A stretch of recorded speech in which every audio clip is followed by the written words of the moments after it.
Hey, what's going on? So today is a surprise of sorts. Hopefully you bring a smile somewhere via doing a spoken word excerpt. I'd rather you hear it from me from part 2 of one of my recent pieces, Sundrenched, Motley, Juxtaposition, modes.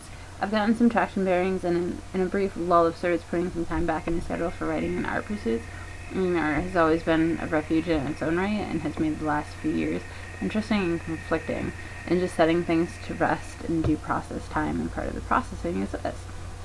So, quite frankly, the heart of the excerpt is hopes relating to calm some individuals' thoughts who seem lately been stuck on edgy too long, or thinking I didn't care for my own inopportune times. It's not just my life we were talking about, and I realize it. The least I can do is to acknowledge, give credit where credit is due, on top of attempt reconnecting via actually using various modes, conversing one-on-one directly with ones truly care about and for some reason care about me, especially friends and extended family, or ones who I may have said hi to regularly, who may have thought it's something personal to them about why I, to an extent, become a reclusive, isolated, cut off talking or expressing what's really getting at me incredibly amid hard-pressed times.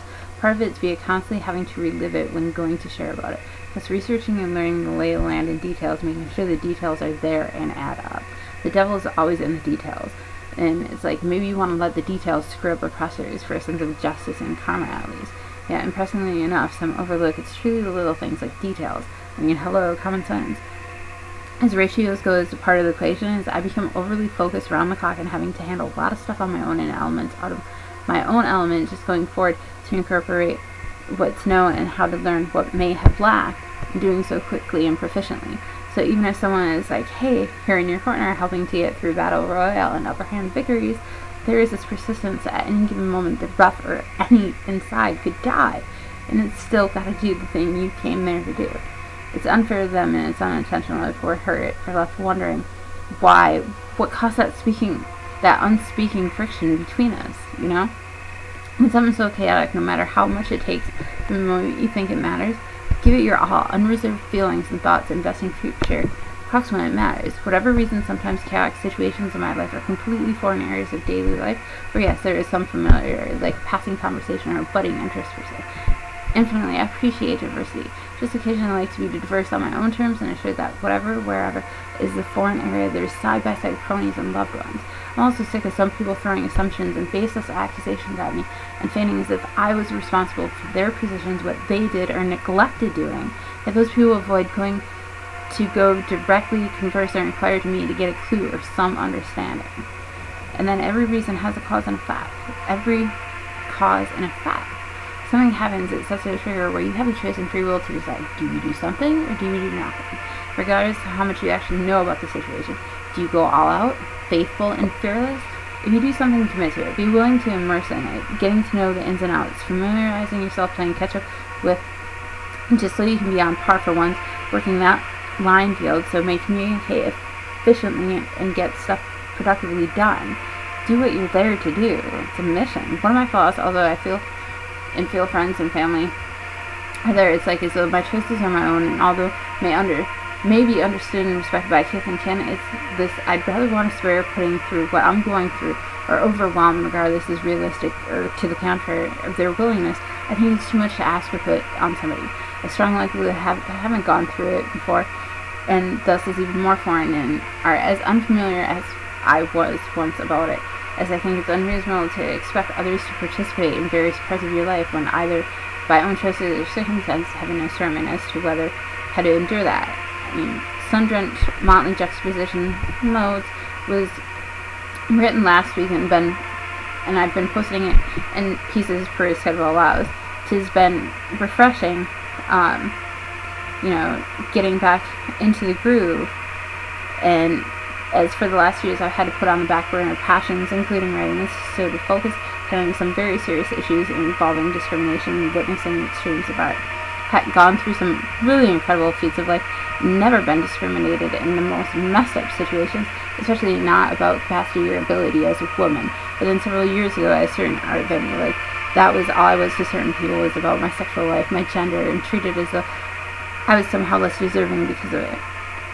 Then after 7 months where that situation ended at one of art-based curriculum former schools of my loved ones, discrimination happened and increased and increased and increased, and it just got to a serious point for two of my loved ones, specifically an I, and there again, in some aspects of it, the art and gender discrimination came back up as if I was at fault for not taking bigoted preference orders and being a similar woman, standing up, protecting rights and liberties, going by the book not to jeopardize the importance when expressing against the school's violations, abuse, and bullying of my loved ones and their rights to an education and their liberties and basic human equalities, sans stigmas, and then, at the time, a 7-year-old Lovely living with diverse abilities was repeatedly suspended, sent due cause or legit cause, and threatened with going to jail, physically, mentally, and emotionally bullied by peers and staff for deliberate indifference treatment. It was made out to be as though suicidal when it was very much to the contrary, just because somebody didn't want in the building because of an IEP that was insufficiently designed in addressing and accepting the unique needs, and, when somebody was adversarial to try to touch them,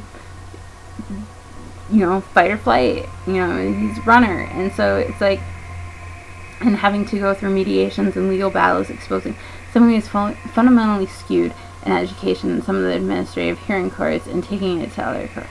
The excerpt gives it insight of sorts. Also, importance of communication, open communication, and direct one-on-one is the greatest of gifts able to share between people, including about the casualties of what happens when assumptions are made or unreasonable expectations and the prolific sense of conversations gone awry with words made in haste or with limited resources. Grounding, securing communication remains open. Like, so to say, you may have taken the stand repeatedly, for one, time and again, and sure, it's appreciated.